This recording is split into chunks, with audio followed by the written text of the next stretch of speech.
Some say 1980 was the death of disco. Others call it the birth of new wave. But one thing's certain, these #1 hits shaped our lives, stirred up controversy, and continue to divide opinions today. Casey and the Sunshine Band kicked off 1980 with Please Don't Go. But here's what many don't know. The band was actually falling apart during the recording. Harry Wayne Casey, the band's founder, had been battling severe depression and cocaine addiction, a dark reality hidden behind their sunny disco image. The band that had dominated the 70s with hits like Get Down Tonight was watching disco die, and this song was their desperate attempt to stay relevant by shifting to a slower, more emotional sound. Would you believe this track was recorded in just one take? Casey was so emotionally wrought during the session that he broke down after singing it, and that raw version ended up being the final cut.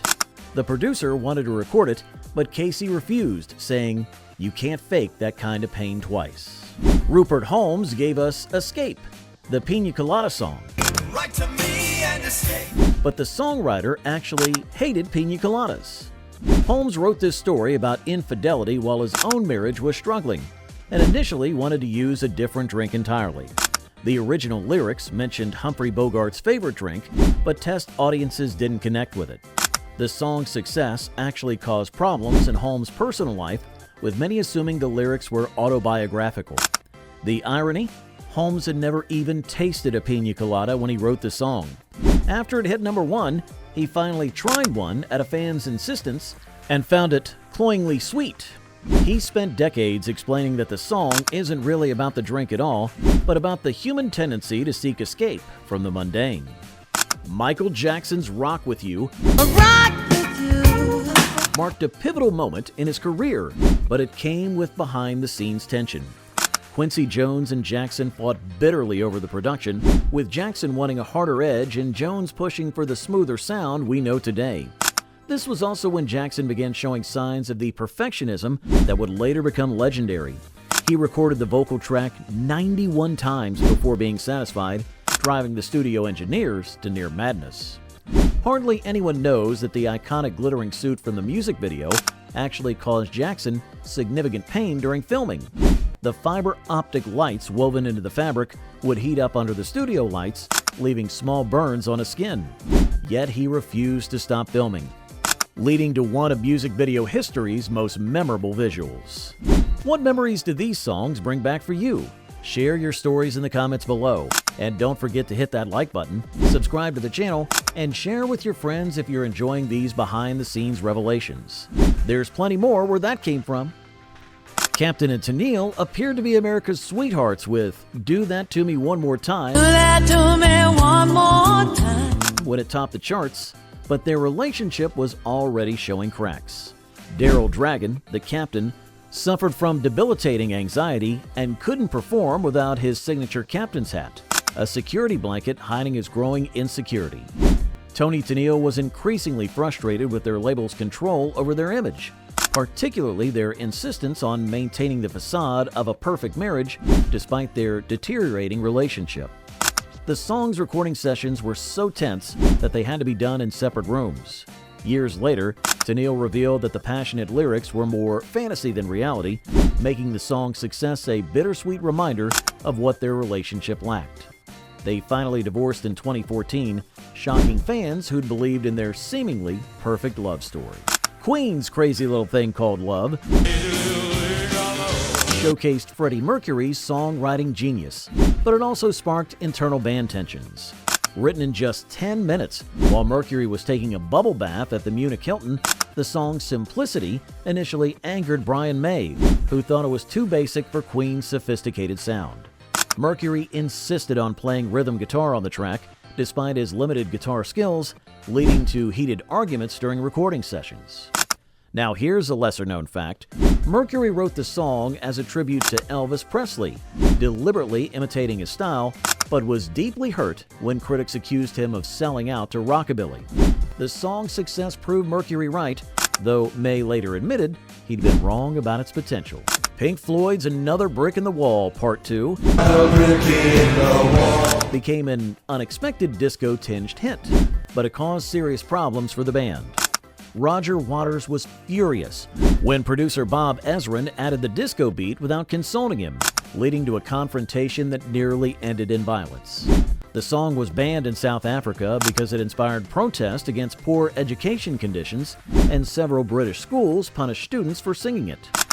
The children's choir on the recording came from a nearby school in North London, but the school's headmaster initially refused to let them participate, calling the lyrics dangerous propaganda. When the song hit number 1, the children weren't paid for their contribution. They received only a copy of the album and concert tickets as compensation. Blondie's Call Me marked the height of their success, but it also signaled the beginning of their downfall. Debbie Harry's relationship with guitarist Chris Stein was unraveling, and her growing celebrity status caused tension within the band. Producer Giorgio Moroder originally wrote the music for Stevie Nicks, who turned it down, a decision she later admitted regretting. The song's massive success led to a curious incident.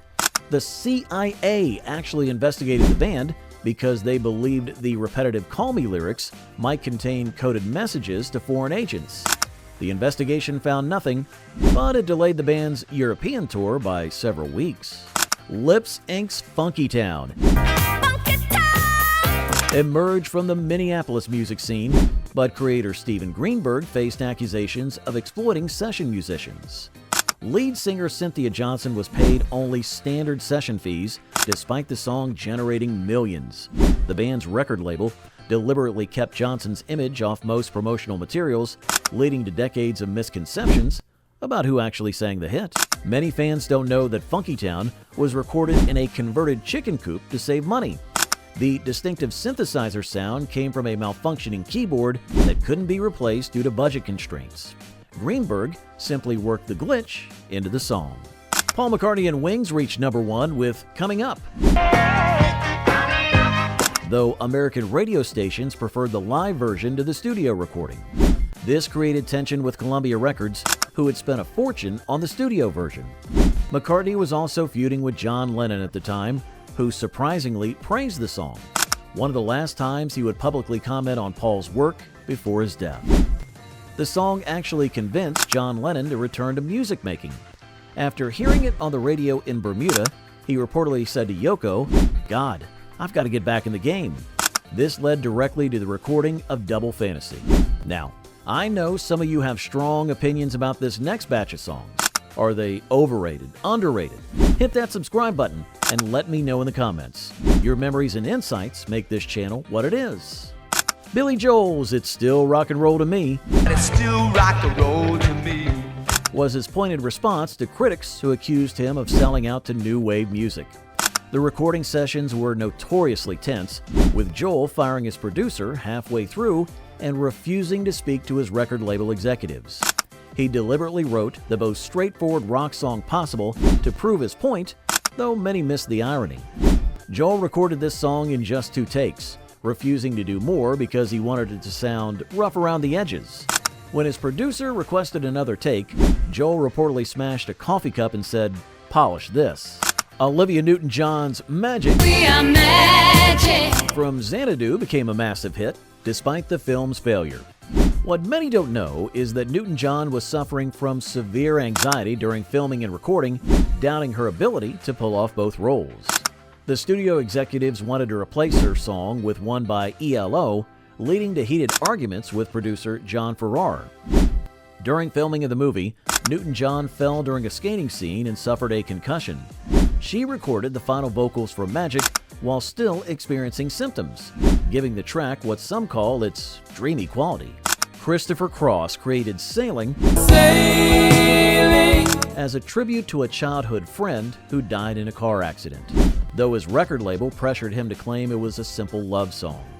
The yacht rock classification that later emerged actually angered Cross, who saw the song as a serious meditation on escape and mortality.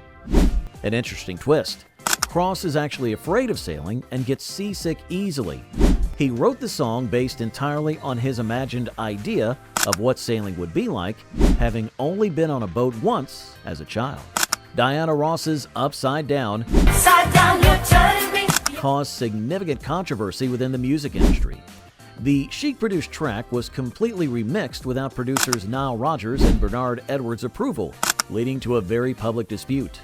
Ross herself was caught in the middle, dealing with personal issues and growing tensions with Motown Records. When the song was finally released, Ross couldn't perform it live as recorded because the complex production required too many simultaneous vocal tracks. A simplified version had to be created for concerts, much to her frustration. Queen returned to number 1 with Another One Bites the Dust.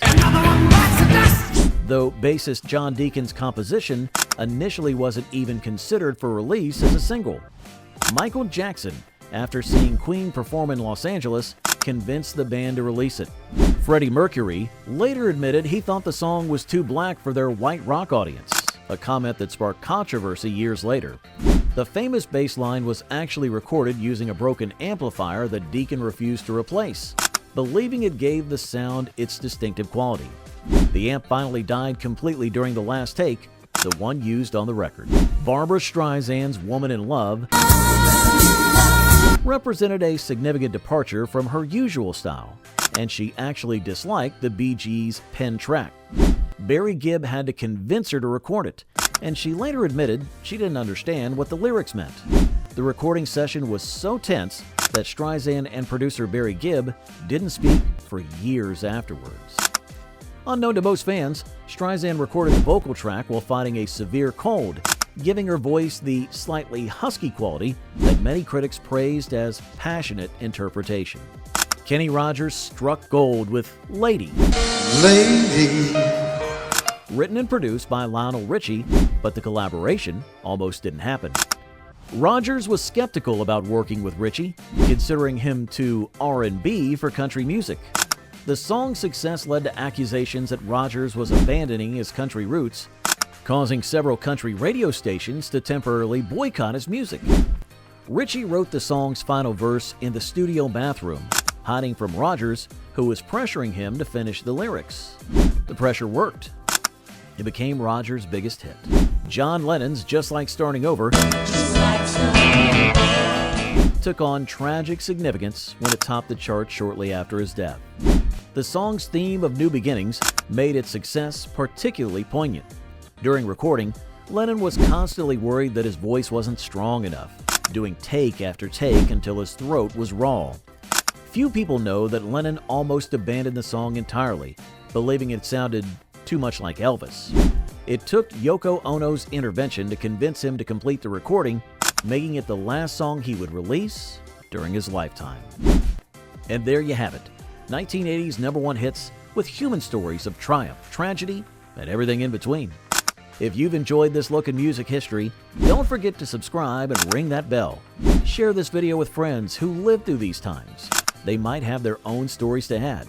Leave a comment below with your memories of these songs and let me know which year you'd like me to expose next.